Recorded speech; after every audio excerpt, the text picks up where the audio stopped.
Time and time again.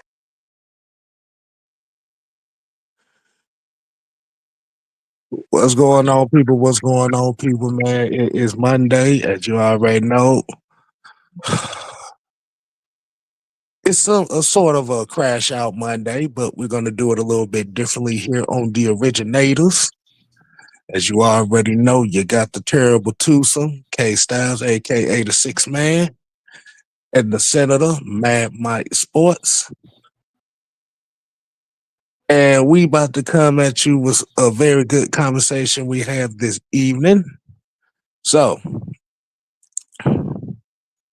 before we go ahead and get this thing started off, Mike, let's go ahead and do it right. What do we got today, man? Um,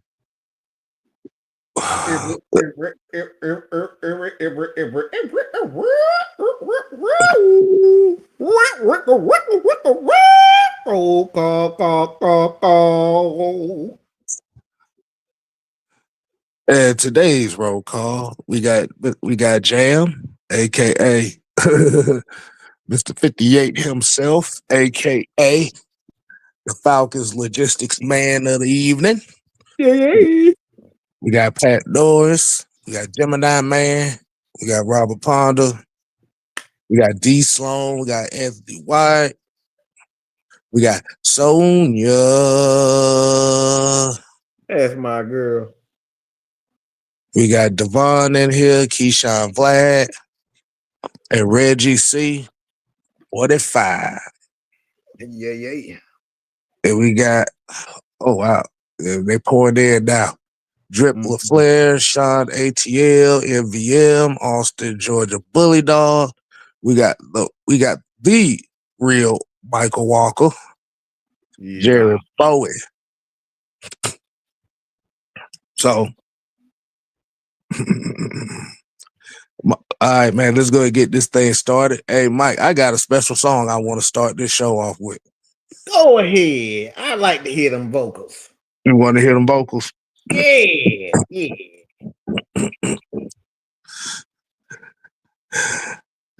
I just got to find a way. We gotta find a way. Yeah.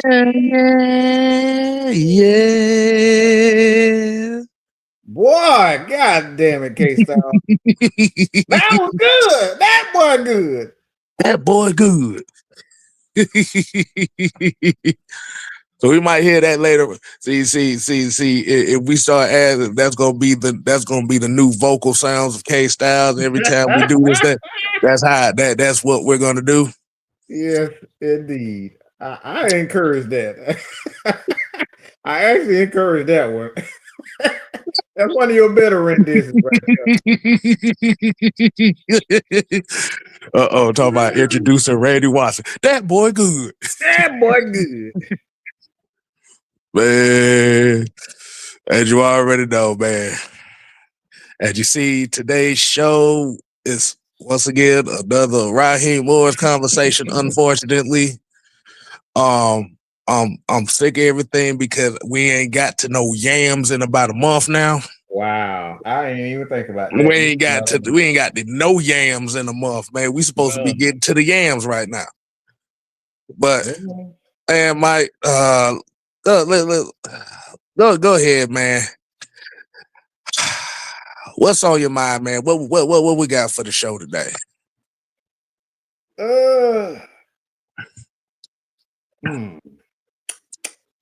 Hold on.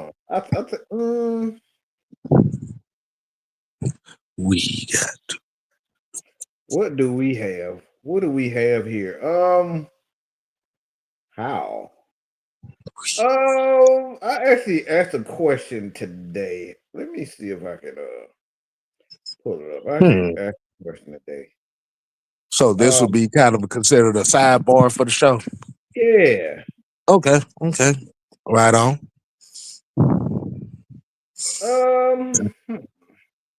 I like how everybody's encouraging talking about that boy sound good, knowing I sound like absolute shit. So I appreciate that.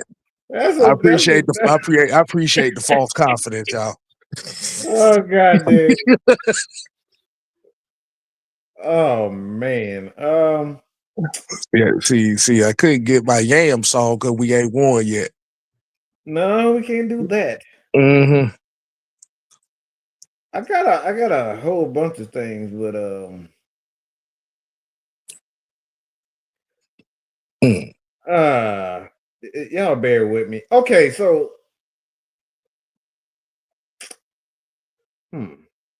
so let me do this.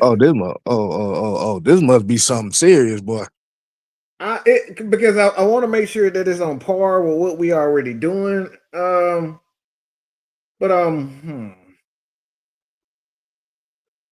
So let me go left. I'm gonna go completely left. All right, left to the left to the left. All right, so this has nothing to do with Falcons right now.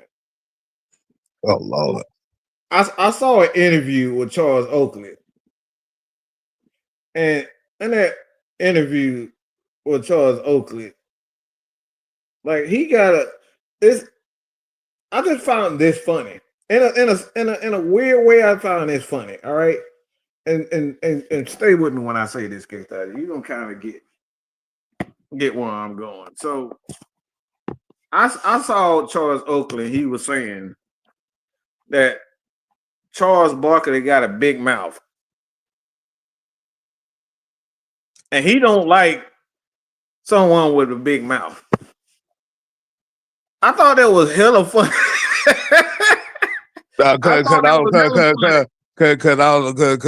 I was waiting for the rest of the story Yeah, you knew what because that's why I said. I You was know what I waiting was for the gonna rest of the story because everybody know Charles Barkley don't shut the fuck up He about shit. don't shut the hell up for nobody. Okay, he don't shut up for nobody. But I just started finding it funny that a motherfucker who don't shut the fuck up himself trying to tell somebody else to shut the fuck up. Where have we heard that before? Where we heard that from, K Styles? So I thought that was hella funny when he got on. He literally on a podcast talking shit and then tell Charles Barkley he talked too much. That's the funniest shit in the universe. I just thought that You know what? That right there, that video really it resonated with me. Okay, you know what? of all the times that I gotta hear about. I'm finna tell you something. You wanna know what I just did, what I just looked like right there? Who is that? That's exactly how my finger That's was. a I'm looking like perfect setup. A I'm looking perfect like setup. Oh boy. I'm looking like the fuck does that mean? That's the fuck does that mean? IR woo woo picture of the day. Oh boy. So give a shout out to King Quest with that one. He Yes, sent me sir. that Yes, right sir. there. So it was shout out to Quest if you ain't here. Appreciate that. It was a perfect pass. Exactly. And that wasn't intentional. It just that right there, that was the perfect. That was on right the there. damn fly. I wasn't expecting that at all. But like I said, man, like I said, also a quick little thing, RIP to Lenny Wilkins. Absolutely. Legend.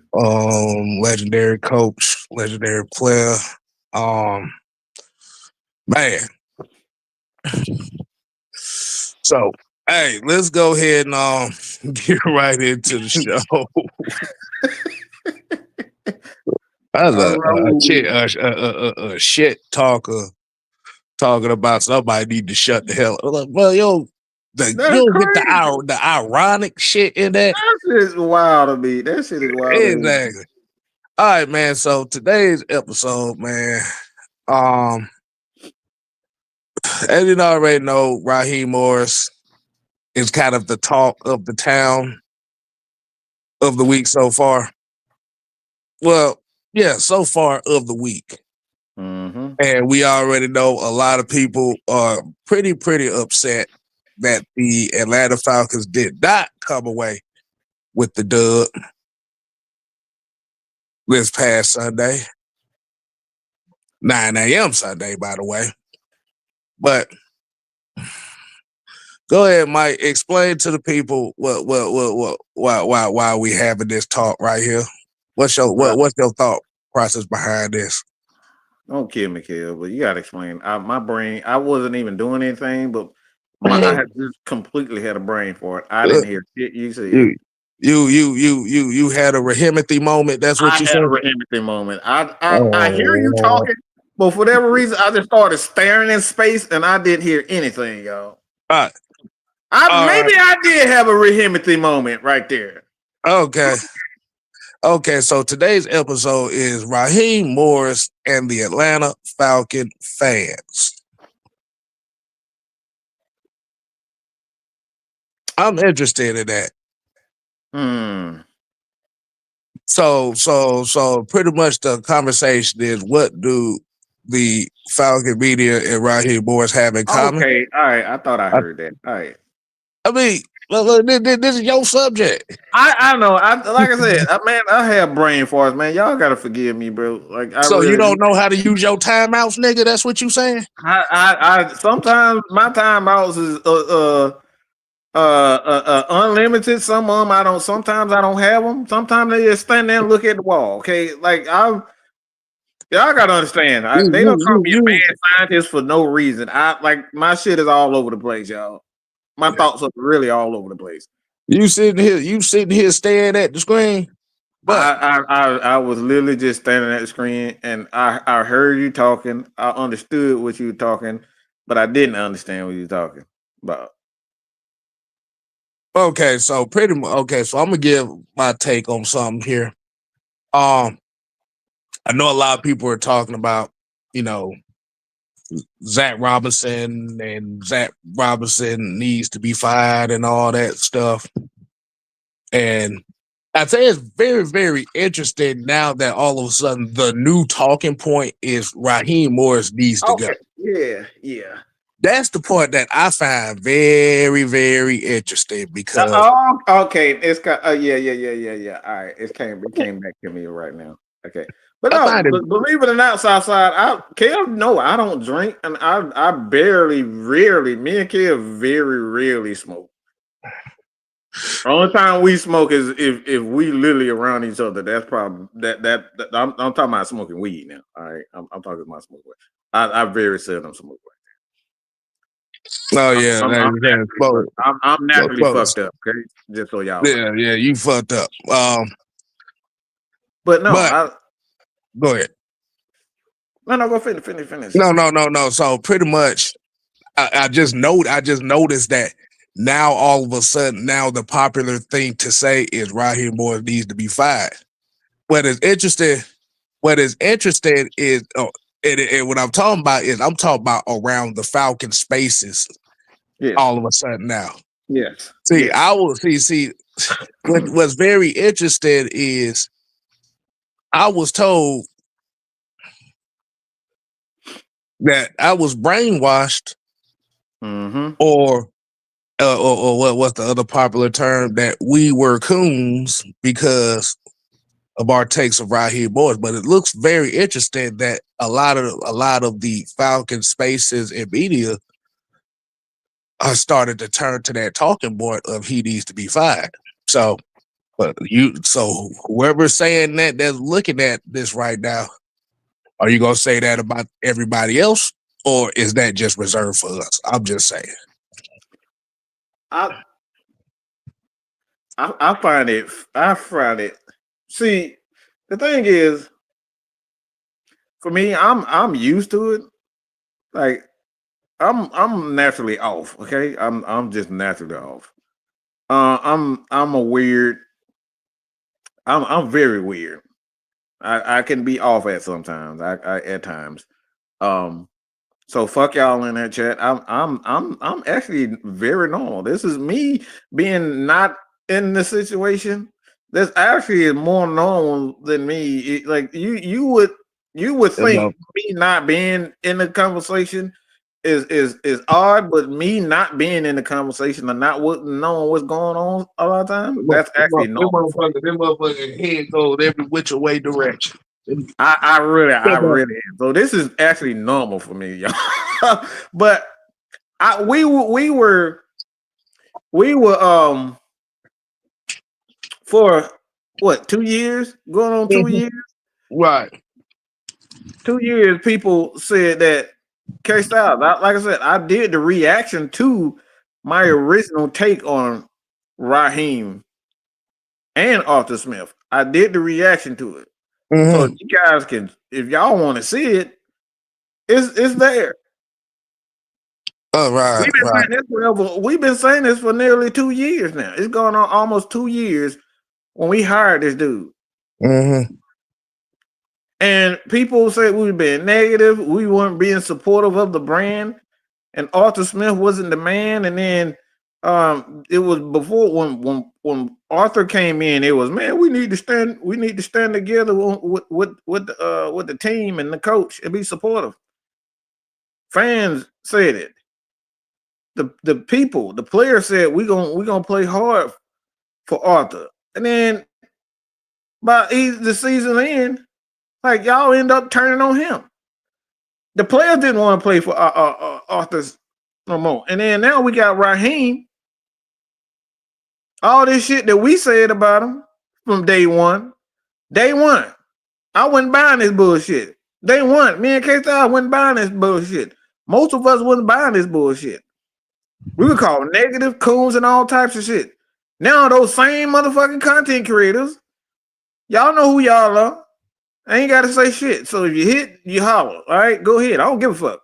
But some of you motherfuckers are known that your whole brand quote and status is, yeah, I just try to be a good fan. I just want to be, I don't want to tell people how to do this and tell how people to think and all that. Well, we've been telling you motherfuckers that this dude ain't be shit, but y'all stood there and y'all watched this clown from day down one, Gina.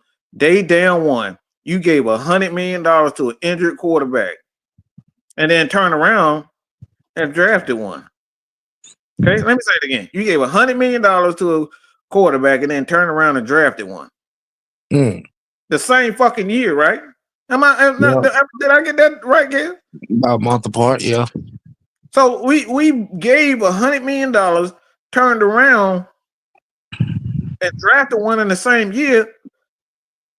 It was from the very beginning the warning signs of what this fucking coon, this damn clown has been there. But we will call this, and then we got the Atlanta Falcons fans, and why Raheem and the Atlanta Falcons fans, okay, why these guys are pretty much the exact same. Because if you listen to the talk, I had to go back and listen to quite a few press conferences. Hell, I even went back and listened to the introductory press conference a little bit. It sounds like the exact thing that the average Falcon fan on Twitter would say. It's the same thing.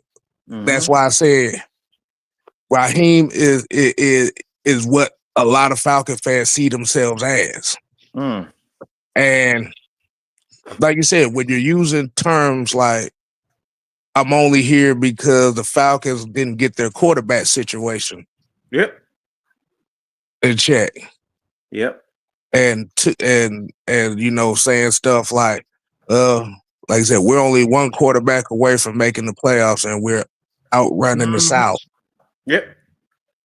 Like I said, that's kind of the telltale side of where a lot of this is coming from. If you listen to the press conference, just listen. It sounds like tweets that you'll find on Twitter. Mm-hmm. So it almost makes it seem like he's the fans' coach more so than the Falcons' coach. Mm-hmm.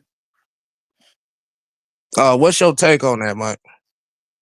I mean, I think you're exactly right because you're the one who brought it to my attention.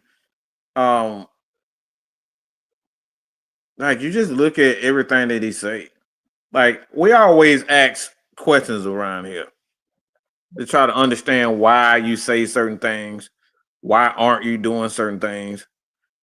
And one of the things that stood out to me looking at Raheem when asked, so what are you going to do? How are you going to fix this? He says, I don't know, man. We just got to go look at the tape. We got to find a way. We got to find a way. We gotta find a way. Yeah, yeah. That's it. We got Y'all to find better, a y'all. fucking way. Hey, nobody better ever say find a way, because I will sing that shit every time somebody say that shit.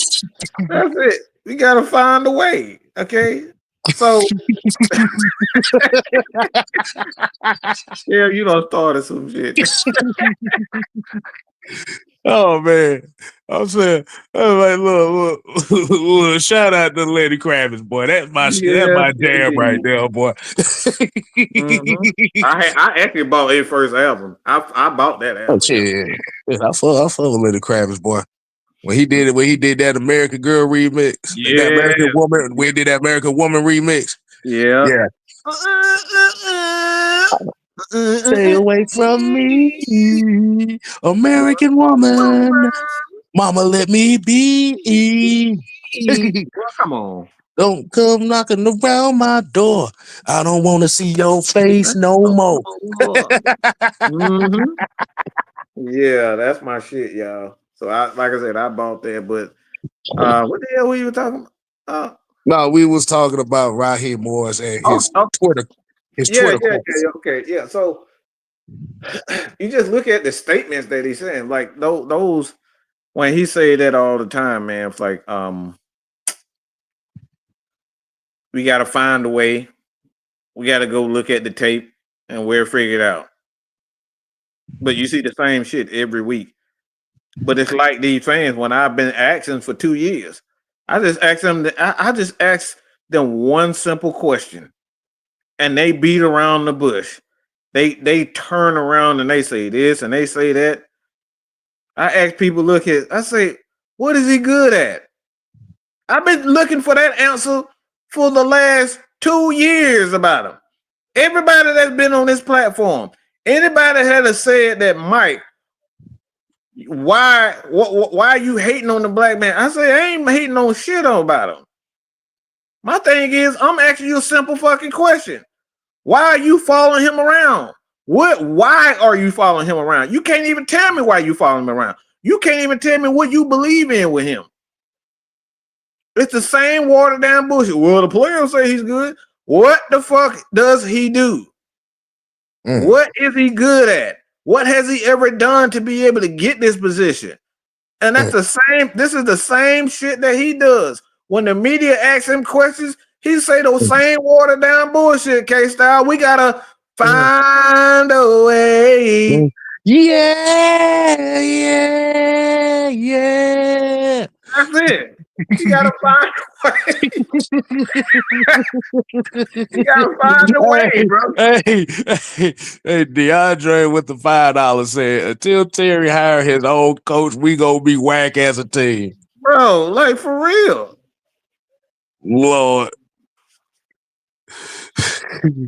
Yeah, Mike. Yeah, like you said, that's what's gonna happen. You just gonna randomly just say that. Yeah. I am. Randomly say that. That's gonna be our new thing right there. All right. But it is kind of tied into this whole thing with Zac Robinson too, and this is where the interesting part of this conversation, because as we've seen just this past game, like you said, it was a heartbreaker in Germany. It's the same, like you say, it's constantly the same issues. It's the same issues that's popping up every game. Mm-hmm. It's the same issues that's costing us games. And what I mean by that is, and like you said, and you know, Pennett's got some bad plays out of it too. But like you said, while everybody's sitting over here already ready to throw Penix in the garbage. Yes. You got to remember, the Falcons had the Falcons literally had a 3-point lead with 1 minute and 30 seconds left in the game. Yes. Which was a drive that he led down the field. Again, back-to-back games.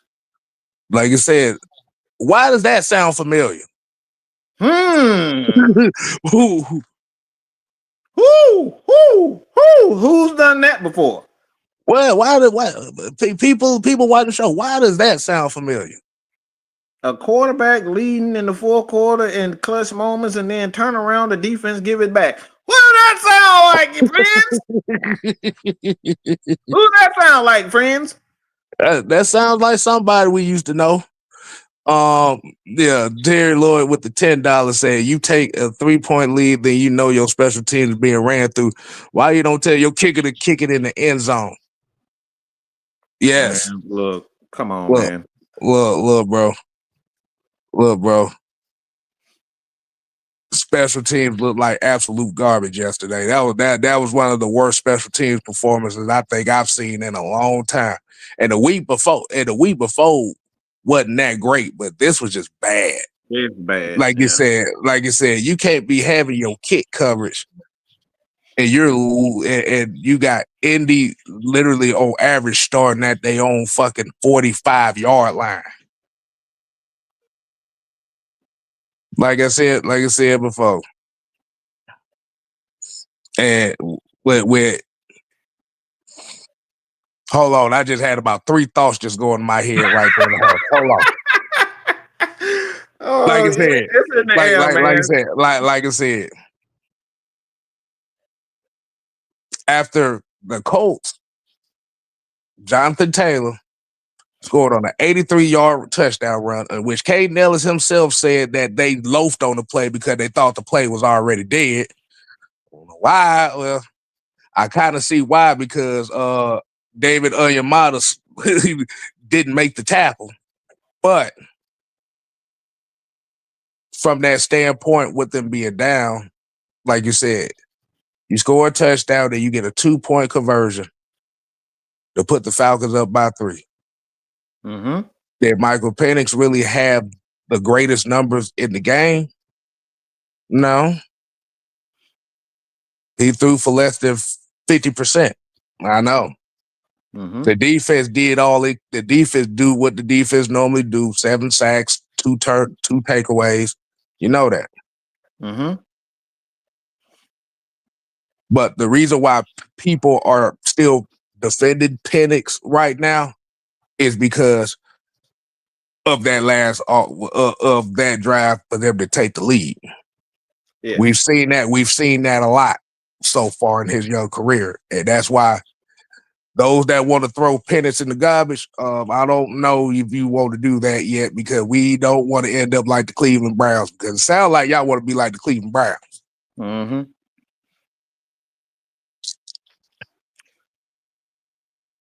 Oh, man. But it's still a lot of recurring issues.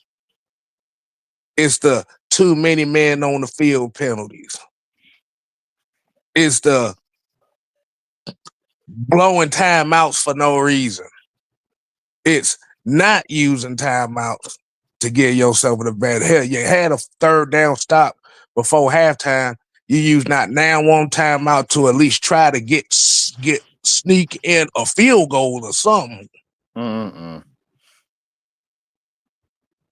And let me ask you a question, but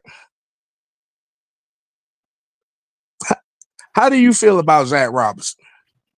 How do you feel about Zac Robinson so far? As far as like just looking at this season so far, how do you feel about the play calls and the situation wise? Because like I said, I keep hearing this thing about Zac Robinson and how bad he's been. Yes. My question is if this dude has been that bad this whole time, why hasn't the head nigga did anything about it?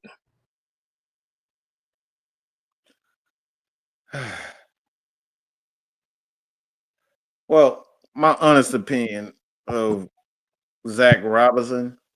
And we gonna get to y'all comments too, so don't worry. We not Yeah, ignoring y'all. absolutely. We still gonna get the comments too. Don't worry My about honest, my honest opinion is he's Mike Bell. He's Steak Shapiro. He's Brian Finneran. He's Mike Zeno. He's all these radio guys. Because it was told to me by a certain source, a certain guy who we have conversations with, people who we have conversations about. And these people do a lot of shit behind the scene. They smile in your face. All the while they're trying to take your place. They're backstabbers. Backstabbers. He's a backstabber. And the reason why I'm saying that is because you look at Drake's comment. Man, fuck Mike Bell. Fuck you too, JP. If you like, man, look, I trust me. We got sources, okay? Not that bullshit y'all be saying on Twitter. Pay source. No, motherfucker, we got somebody who actually been there. Okay, we talk to people who actually work there. Okay, so fuck you and Mike Bell. All right, that's where you all right. But we've actually had people, and I'm talking about very important people who put that uniform on who we talk to, okay? So now all these fake ass sources y'all be saying on Twitter, all right? Fuck him. But these people ain't no fucking taking strays. If anybody take a motherfucking stray, it's Mike fucking Penix. All right, don't make me go on motherfucking off of it. But let me stay on point. But the thing is, the point is when I look at Zac Robinson, I think he's a backstabber. He's a guy you can't trust because now you got Raheem. He won't even, for one, this person told me that he believes that it's personally, and I got this a whole Kev. Y'all, you seen it for yourself. I told you when I first got the information, this person told me he believes it's Zac Robinson. It's all Zac Robinson. And it was a month before it got to this point. Okay? It was a month when I got this. The end of September is when I got this information. And this person told me right then and there that he believes that it is Zac Robinson behind all of this nonsense with Ike Hilliard. Now we saying the players, you saying Drake taking shots. We saying Raheem, he trying to play manager, and the media is taking shots at Zac Robinson now. And guess who's taking up for him? Raheem the Dream. He's taking up for him. You got the players. You saw Bijan Robinson saying we weren't prepared. This ain't no stray. He ain't catching no strays. People know what the problem is at this point. And I think what happened with this, okay?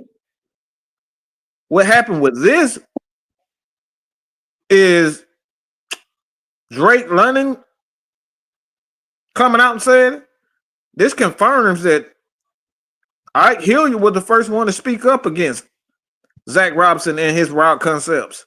And I told you from the very beginning that I did not like, I don't understand what he's trying to do with these route concepts because we got big receivers. A lot of these guys aren't fast, but we out here running side. You got them on the sideline. We got little ass Darnell Mooney in the middle of the field. But the big guys on the sideline. And then we hear about Ray Ray. He said, this is nobody's problem except for mine. It's football related, but you end up, look, he wasn't even catching passes. So we went from Ike, we went to Ray Ray. Now we got Kirk Cousins that was on the sideline cussing him out. And then this past week, we got Michael Penix cussing him out.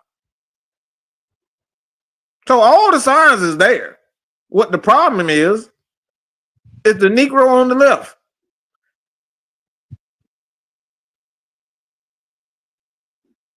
Raheem the Dream. Here's the problem. And Kel, why do you say Michael Vick and Raheem got something in common. Because it's the symbolism. It's the symbol. It's symbolism.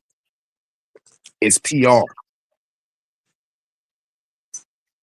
The thing about it is what I say about Mike Vick. Mike Vick was a good and a bad for the Atlanta Falcons franchise because as talented as Mike Vick was, the like you said, the aspect of him in the city of Atlanta, it basically put a precedent on what Atlanta sees what a quarterback for the Falcons should be. So if you don't remind people of Mike Vick, then you're not worth shit down here. Mm-hmm. So See, the reason why Mike Penix right now is getting a lot of flack, it's not because of his quarterback. It, like I say, for actual football fans, some of it could be quarterback thing, but the thing about it, like with Penix is like I said, he ain't even been in here a year yet. A lot of people have got a problem with Michael Penix because they thought that they were going to get the Mike Vick experience. But the reality is you're looking at him and he's more Matt Ryan than Mike Vick. And you already know the name of Matt Ryan in Atlanta is you know the city of Atlanta look at Matt Ryan as the ultimate villain. Yes. Tell me if I'm lying. Because if you look at a lot of the talking points when it's talk about it, because you notice now people are starting to, and Raheem had another goddamn quote that sound like the fans. Mm-hmm. We're going to encourage him to use his legs. Mm-hmm. We kept having that through the broadcast too. Mm-hmm. But if you watched him in college at Washington, not Indiana, I know most of y'all don't even. I didn't know who he was in Indiana. He doesn't run that often. No. And because we looked at him as a black quarterback, as a left-handed quarterback, and first name Michael, we're looking at, like I said, and the only reason why I'm saying we, because I'm just trying to just throw lump fans in general. Looked at Mike Penix, and we looked at that 4.4 tape and speed.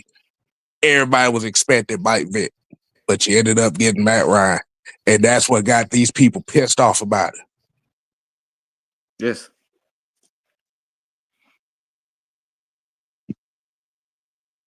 But let's see, Stiggs and Serial said 13 sacks and 4 turnovers last 2 games, and we still losing. Coaching is how we're losing. And let me tell y'all something.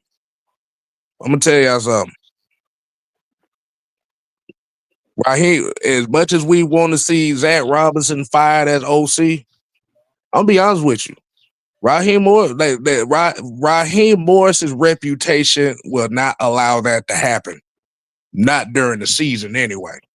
Do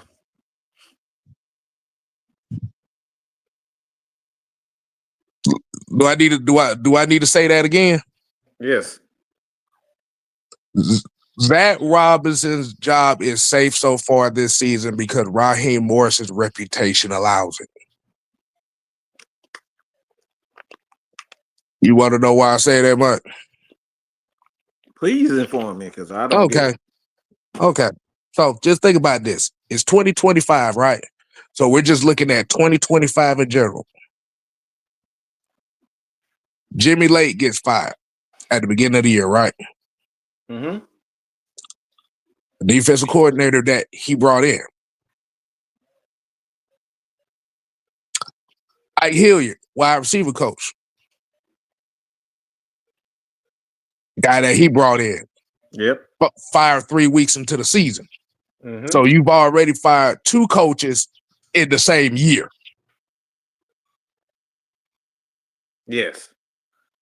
Now, if they fuck around and fire Zac Robinson before the season's over with, what would be your take that your head coach fired 3 coaches that he brought in, but is interested that the coaches that were already here, the Dwayne Leffers, the Jerry Grays, the Michael Petres, the guys that were under the Arthur Smith tenure are the ones that have been safe so far. They've actually been doing their jobs. Mm-hmm.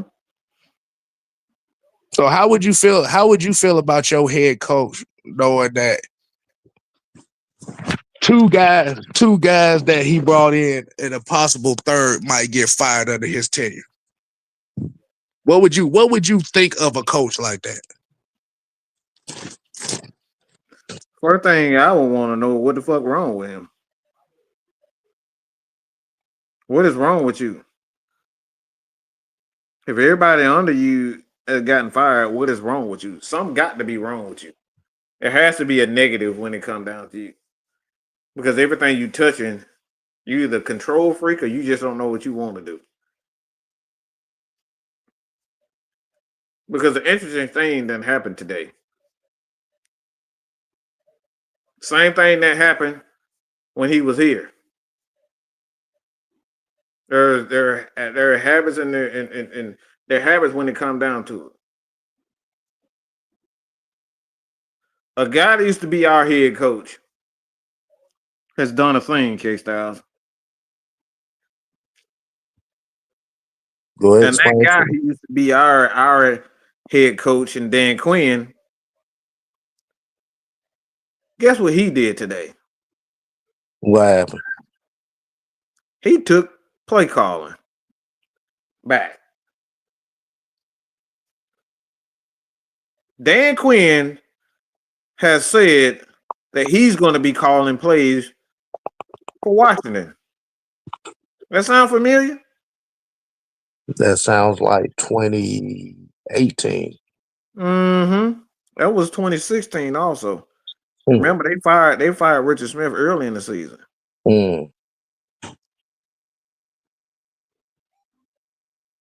That's a pattern with these coaches. See, they bring in people that know they can fire easily. So what happens with them? They can say, "Well, it's not my fault," and that'll buy them time. See, he's hoping that the problem that he has, it'll buy him another year because he can just point the finger at somebody else.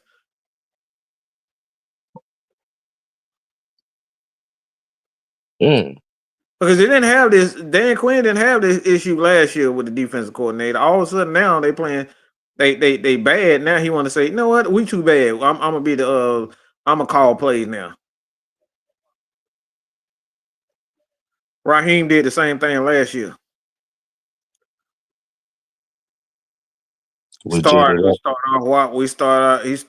it with Jimmy Lake. And he did it this year with who? I hear you. Ain't have nothing to do with it. You pointed the finger because the passing game and the offense wasn't moving the way that you thought it was. So you made him the sacrificial lamb. And that didn't work. The players got in your shit. Ray McLeod. Now we understand that Drake and all those guys are not happy with Zac Robinson and they ain't feeling it. So there's a pattern with these guys. But remember that the very first scapegoat of the regular season was not Ike Hilliard, though. Who was that? It was Younghoe Koo. He was the first scapegoat of the year. Yeah. Because you think about it, And then it was John Parker Romo that became that again. Like you said, they missed that. Like you said, and what I'm saying, scapegoat. They had the fuck ups. They did, but They use that as a but mask. you putting a Band-Aid on the situation, and the Band-Aid is wearing thin and it's peeling off. Mm-hmm. Guess what he did today, K-South? On top of it, What's up? he said they was asked about the wide receiving core, and Michael Penix is there's an issue, a chemistry issue with them. Guess what he said? Well, not necessarily. I wouldn't necessarily point the finger at anybody, but we need to clean up the things around them. So now you about to have a problem with TJ Yates now. Mm-hmm. So TJ Yates, offensive line coach. Because if you're not pointing the finger at the wide receivers and the quarterback, what else you got left? The coaches, the offensive linemen. So now you pointing the finger at somebody else again. Mm. So every time there's an issue, he points the finger at somebody different. Leo got an interesting comment right here. He said, Raheem Morris forgetting this is a different Falcon. These are different Falcon players, not the kiss ass players. Mm-hmm. They're not feeling it. Bijan told him Bijan said it week 3 or I believe it was week 3, where they didn't have a game plan. It was the Carolina game. That's who it was. The Carolina game. When they got their ass smacked by Carolina, he said we weren't prepared. Bijan said it from the very beginning. These ain't your look. These are not kiss ass players. They gonna speak up. Mm-hmm.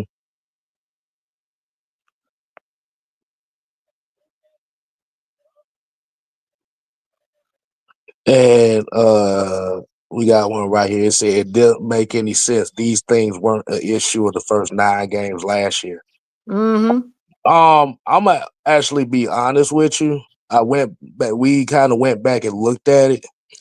Those first 9 games, the issues were there. But the biggest difference is you had experience. Like you said,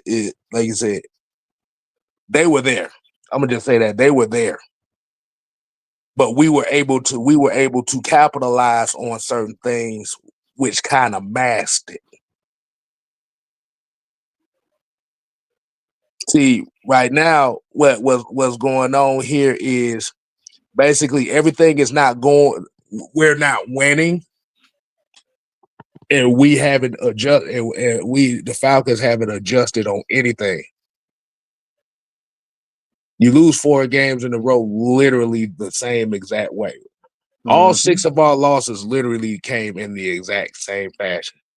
Yep. We either took a team for granted, we mismanaged some stuff, and we let stuff slip out of our grasp. Because you got to think about the first 9 games last year. Saquon Barkley makes that catch, we don't win. He dropped it. Cordero Hodge doesn't have those special teams plays. We lose against the Saints and the Raiders. Yep. Been bailed out by players again. See, good coaching should be enough to be able to dominate games, but the game plans in itself. But we've been bailed out by a Jesse Bates interception, Mm-hmm. a Bijan run, or a Drake catch. We've been bailed out by that. Mm-hmm. Right. But we're not. That what Truth always say. It's like, when was the last time we won games because of coaching? Well, we dominated game because we ran the ball 16 times in the game because our head coach said, "Yeah, I see a weakness. I'm gonna keep going at it." When's the last time we did that? I've seen Arthur Smith do that. Mm-hmm. You see Arthur, like you said, you see Arthur Smith take over. You said take over a game. Mm-hmm. But like I said, that's the thing. But like you said, that's where the issue of what the identity and what the culture is of the team right now. Gemini Man here said, why can we only be consistent when it comes to losing? Backwards ass team. Let's be consistent when it comes to playing good football. Then you win or lose, we still rocking with you. See, the problem is right now is shout out Uncle Lou in the building. Ooh. Like I said, the problem is right now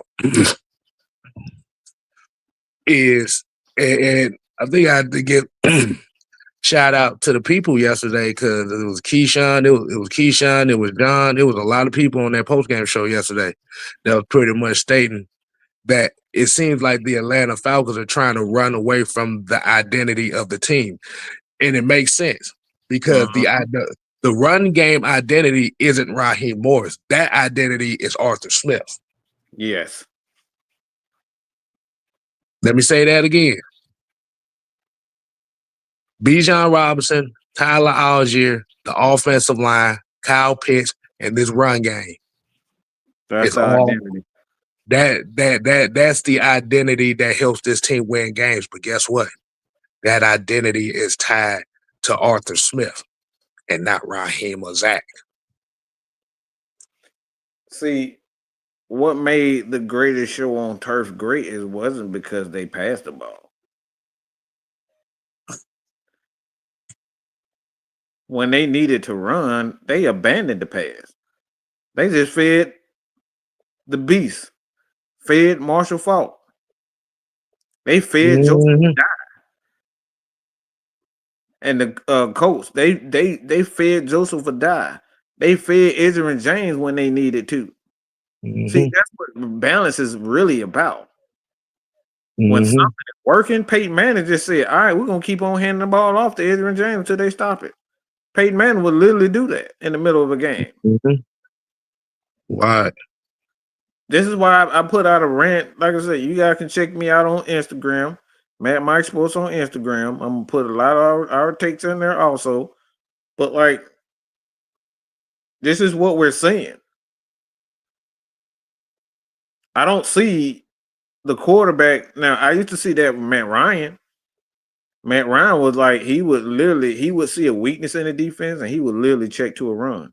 And he would just keep feeding Devontae Freeman. If Matt Ryan felt like there was a weakness, he would call an audible, he would change the entire play.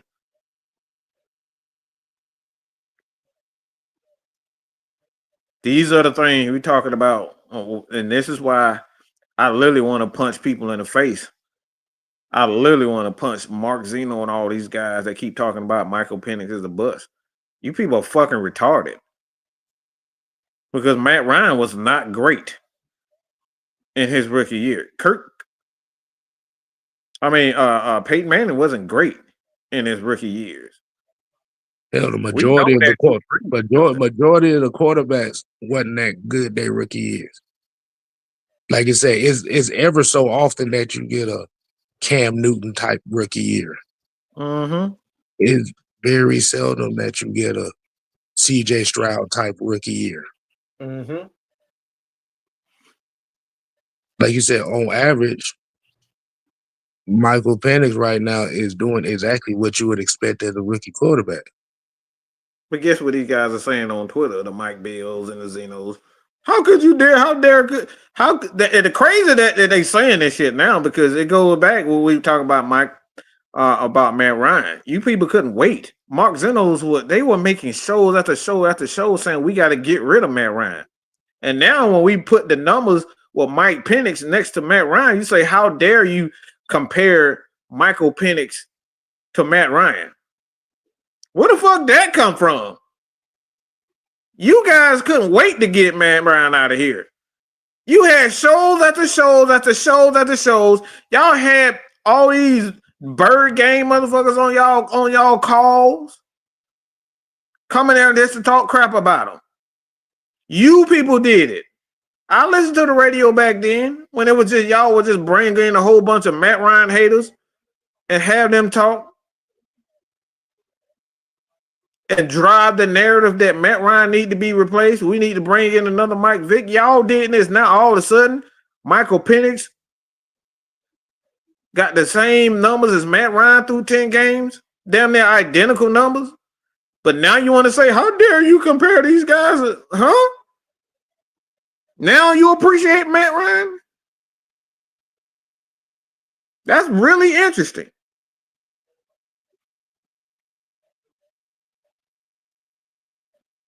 It's like, why all of a sudden now we want to, why do we have an appreciation for Matt Ryan?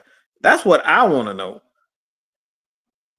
Because, my opinion on why it is now, because remember when we had that live when Matt Ryan, the day Matt Ryan got traded to the Indianapolis Colts, what was the one thing we said? Y'all going like I said, the grass may not be greener on the other side. Yeah. And what the talking narrative was at that point with Matt Ryan was that if we got rid of Matt Ryan and get a mobile quarterback, we were going to the playoffs. That was the ongoing narrative right there.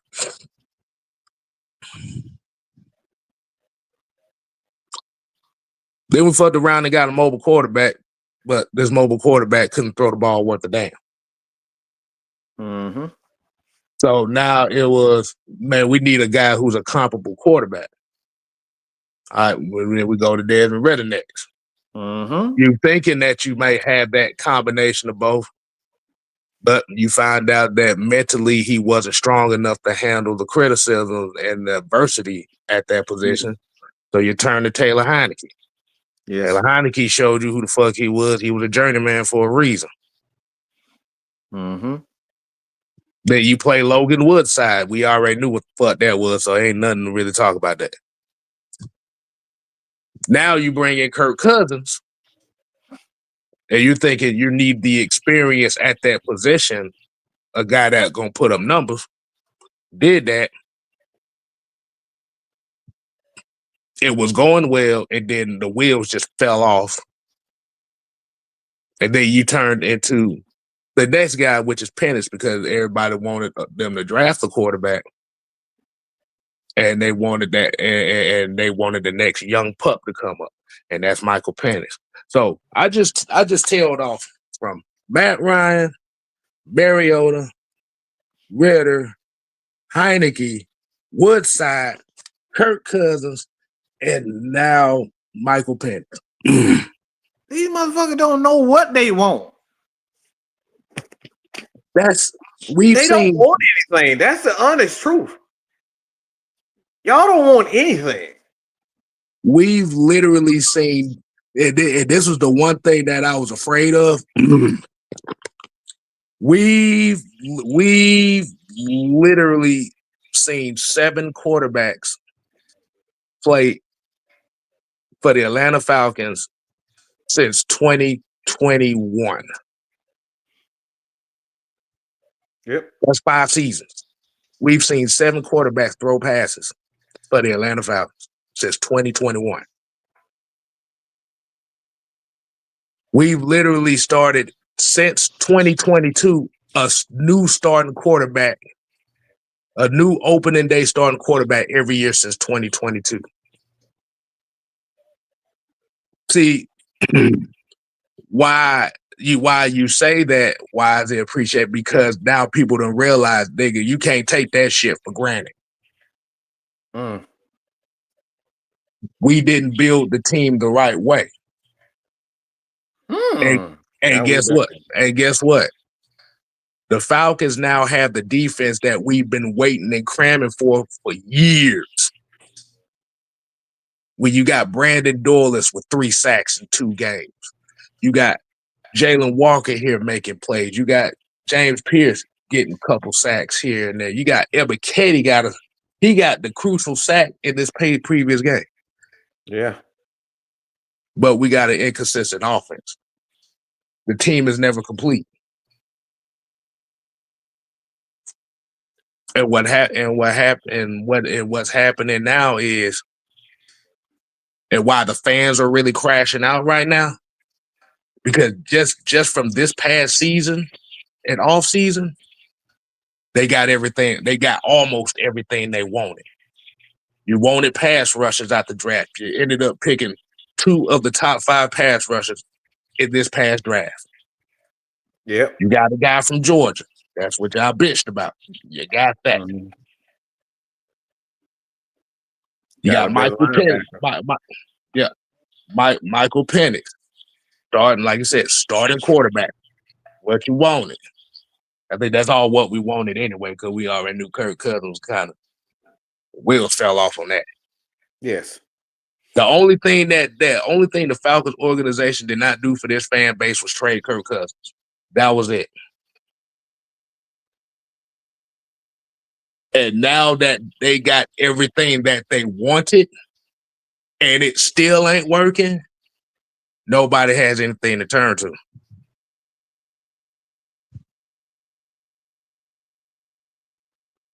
Because even the pick, everybody keep talking about the pick don't mean anything to us. Nope. To be honest, because we got exactly what we needed. Mm-hmm. We needed pass rush. The problem is, y'all, look, it's this misguided anger when you talk about the draft pick. That draft pick means absolutely nothing right now to us. Right. Because we got 2 guys that are putting in work. We got Jalen and we got James Pierce. Both of those guys are playing well. Because if you have that top 10 pick, who the fuck are you getting? Because you already drafted a quarterback high. You already drafted a wide receiver high. You already got a running back high. You already got 2 pass rushes in the first round. Mm-hmm. You just paid AJ Terrell. You still got Jesse Bates. You still got a lot of players. What are you going to get?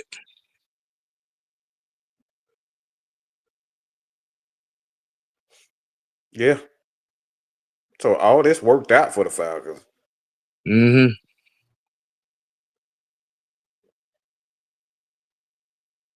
And like you said, we got the guys we wanted, and we got one of them a year early. And that's the James Pierce pick. And the thing about it is they got him at 26, so he's not he that's essentially the damn near second round pick. Mm-hmm.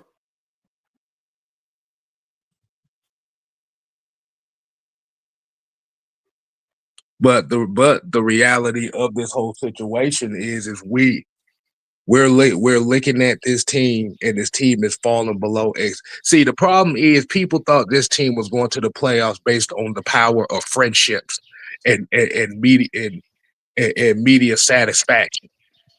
Yep. I need to say that again, Mike. Yes, please. Falcon fans thought that this team was going to the playoffs based on the power of friendship and media satisfaction.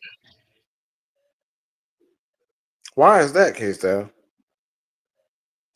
Because one of the biggest issues that we have down here is, especially when it comes to our fans and when it comes to our media, we validate public perceptions and validation more so than culture of the football team itself.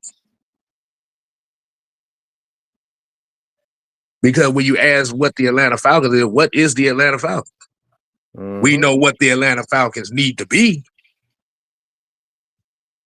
Jerome said this year's upcoming draft class is ass cheeks. If you looking for a quarterback, it's not a lot of players outside of a few receivers here and there that you say that's going to be the difference makers. Mm-hmm.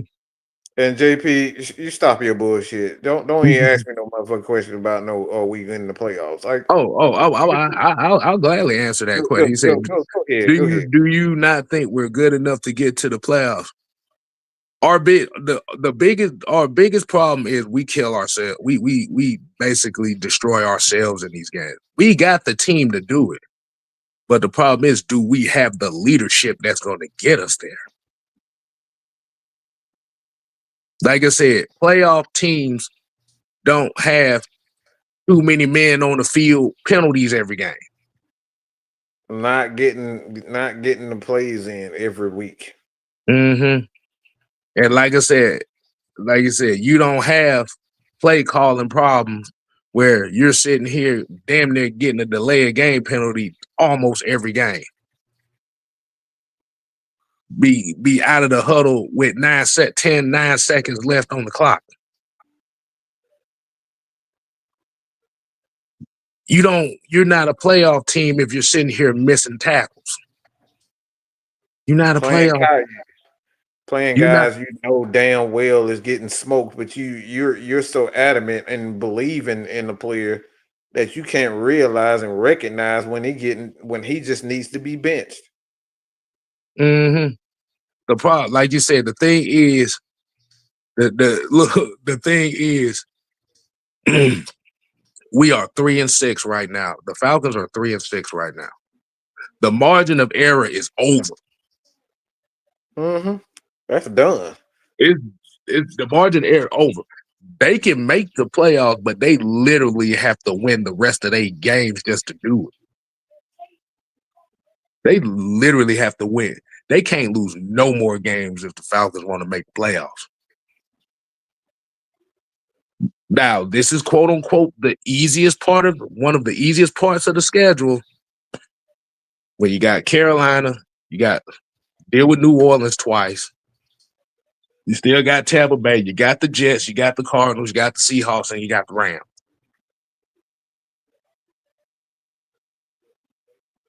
Mm-hmm.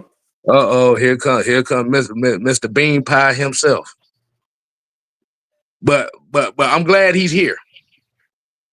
Boy, if you was a white girl, I guarantee you have black makeup all over your face. This guy is what the problem is with the Falcon fans. This guy right here. And when it comes to Raheem Morris. Mm-hmm. See, when it comes to accountability, E is one of those guys that if a black man shot another black man, he'll blame a white man for it. There'd be no white man around. The white man convinced you to do the black man dirty like that, boy. We can't fire for that. Yeah. See, the thing is, he's not listening. He's not listening to the conversation. He is a Rahimothy. This is one of those Rahimothies that we call. Mm-hmm. They don't care nothing about the football. They He just don't see care. a black man. He don't care. He don't even care if Raheem Morris is any good.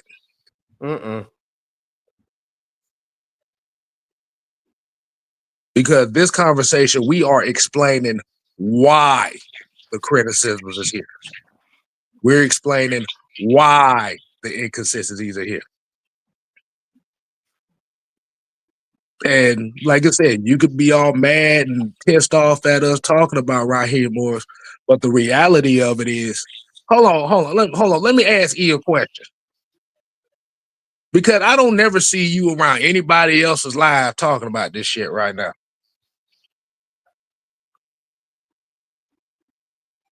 Do you only come over here to spit that bean pie knowledge that you got? Mm-hmm.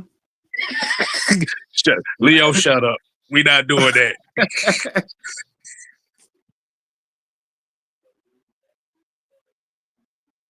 I want to be German today. I'm gonna take the black out of me today. I'm German today, y'all. You shut up.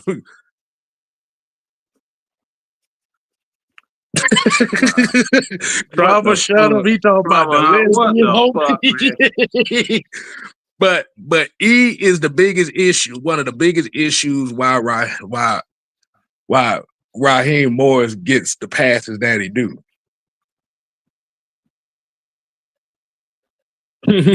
He said, look, he said, E. Wow. Wow. I ain't saying nothing.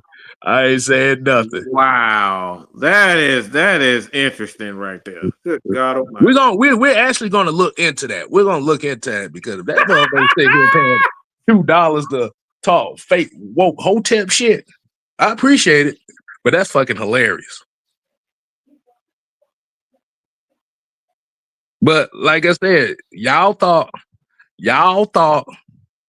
that winning on symbolism, friendship, rainbows, and pizza parties and stuff was gonna get us to the playoffs. I'm sorry. We are not going to the playoffs if we are not correcting the mistakes. No, we gotta correct them. We gotta correct them. And the thing about everybody going there on shit. Damn, boy. Damn.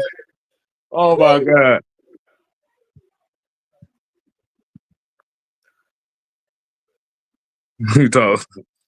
Lord have mercy.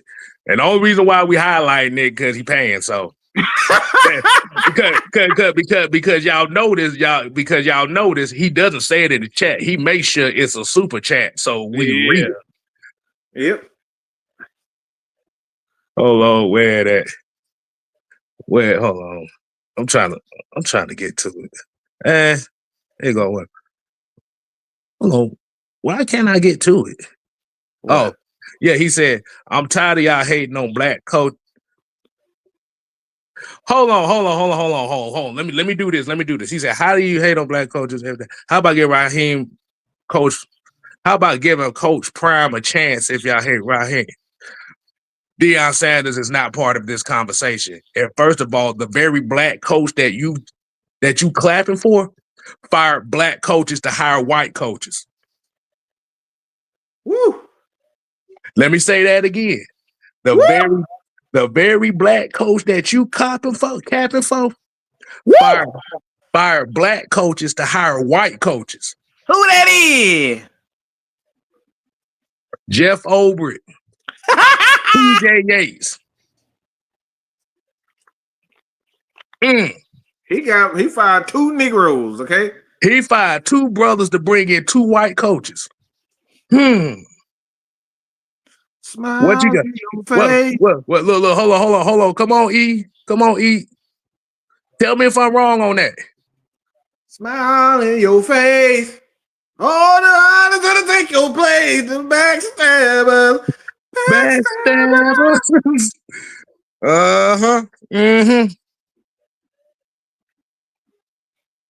I'm ready for that. You trying to tell me that he's Judas? That's what you trying to tell me, K-Now? Oh, come on, E. No, we waiting on that response. You're talking about black power shit. Let's talk about it. Why did the black man that you advocated for fire 2 black coaches to bring in 2 white coaches? Backstabbers. and I want to know another thing. Why didn't he promote your boy DJ Williams?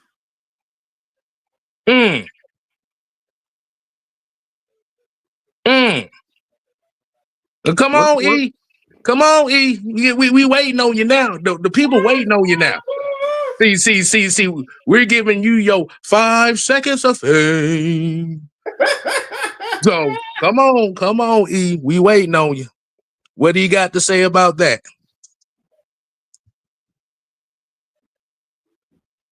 Now, y'all done seen this man super chat all this pro woke shit. And you see, I asked the question. If you so pro woke about Raheem, why did Raheem hire 2 white coaches after firing 2 black coaches?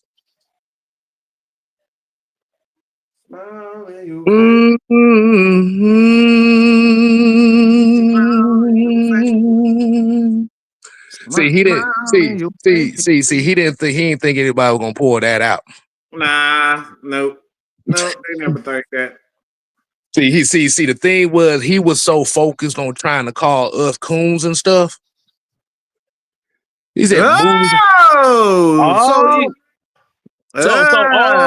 Oh, See, so you see. now you ready to sacrifice the brothers? See, So now black coaches don't matter now.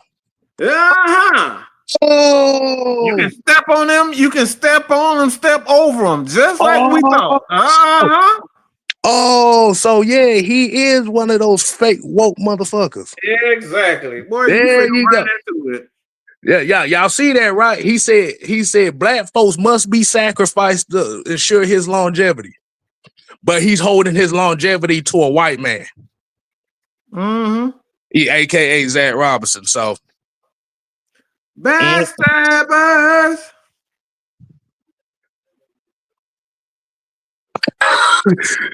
Yep.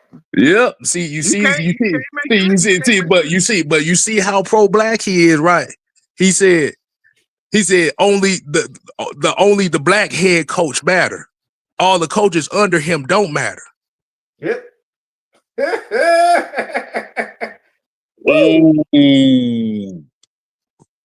Ooh, boy. This is what a fainted Shakur, when she was one of the founding members of the Panthers. This is what she warned us. This is what she warned us about. It's the Negroes like E that you had to work or to watch out for. This is what she warned us about. Be your own kind that step over you and step up and step on you and step over you. This is what she warned us about. Is the ease of the world. He's saying that black people. He said only the popular black people should be saved. All the other black people should be sacrificed. Don't that sound like a government informant to you, K-Styles? That sounds exactly like a government informant. Now he talking about the NFL system wasn't created for us.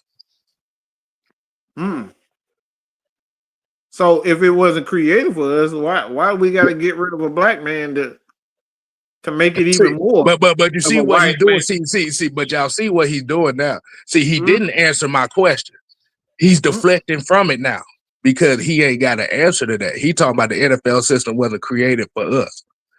Even if that's the case, why do you get rid of a black man in order to quote unquote make it even more? Because what you're doing with that, when you fire another black man, if it's not meant for us, why do you have to get rid of two black men in order to keep yourself in? You're making the system even more white if you're getting rid of black people.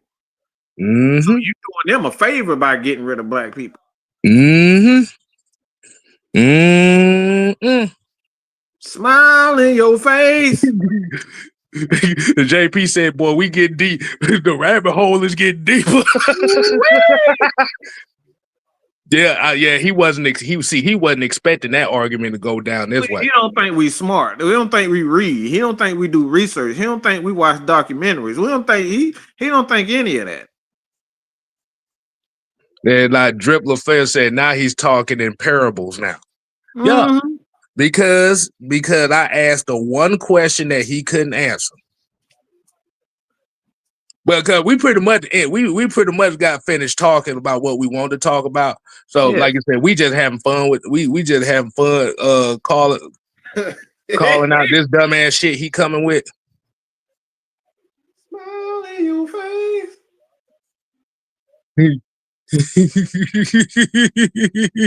Say he part of the Matrix. Boy. Look, Robert Shea here said nepotism and favoritism has failed. Oh boy. Here go Rashad, man. You ain't shit for this. I'm black, y'all, and I'm black, y'all, and I'm blacker than black, and I'm black, y'all. I'm black. That's E right there, boy. That E right there. That is definitely E right there. You gonna talk about we talking down on the black man, but the black man that you capping for fire black man to hire white men. And then you turn around and say, well, he had to make those moves to ensure his legacy. No, if Zac Robinson gets fired before the end of the year, his legacy is tarnished. It's tarnished, bro. He got nothing to hurt because he done got rid of all the brothers. When a brother gave him a shot, you do know a brother gave him a shot, and that brother was Tony Dungy. Mm-hmm. So he doing his own brothers a disservice. Mm-hmm. Mr. Smart guy. Mm-hmm. You scapegoated one brother in Jimmy Lake, and you scapegoated Ike Hilliard. And guess what? Your bullshit forced the Falcons to release another brother, aka Ray McLeod. Woo! K-Side, you cooking, boy. Smile in your face. Ooh, Lord. What y'all don't know about your boy Black Man Mike, I actually wanted to be a Panther until I started actually doing my homework and my research. And the more you educate yourself, you realize that right there ain't the way to go. Hold on, wait a minute. Let's put this on screen. He talking about we could lose the next 5 games and not be there to support Raheem Morris. I'll be boycotting Home Depot if blank fires him. Motherfucker, you don't go to no damn Home Depot anyway. Nigga, you get your shit from Walmart just like everybody else, nigga. Shut up. Talking about he boycotting Home Depot. Motherfucker, you don't go to no damn Home Depot. You steal that motherfucker out the neighborhood just like everybody else do. Shut up. Motherfucker he be the main one stealing copper out of the AC. But do y'all like I said once again, do you see once you ask the question about a brother firing another brother, you see how he deflected away from it? Man, that motherfucker talking about boycotting Home Depot. Man, you get your toilets from Family Dollar, nigga. Shut up.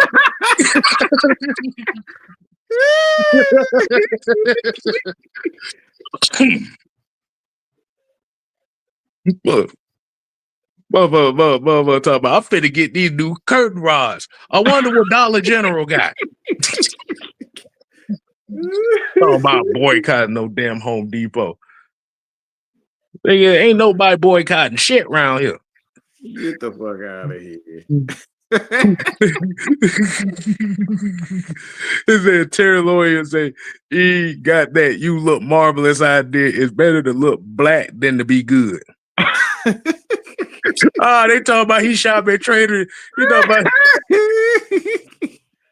All right, man. We about to get the fuck. Trader Joe's, damn. Man, we about to get the fuck up out of here, boy. I'm hungry. Y'all done made a brother I'm hungry here too. He ain't gonna lie. Yeah, man. So we appreciate y'all, man, for this one. And like I said, and like I said, y'all see that E done got. You see what E.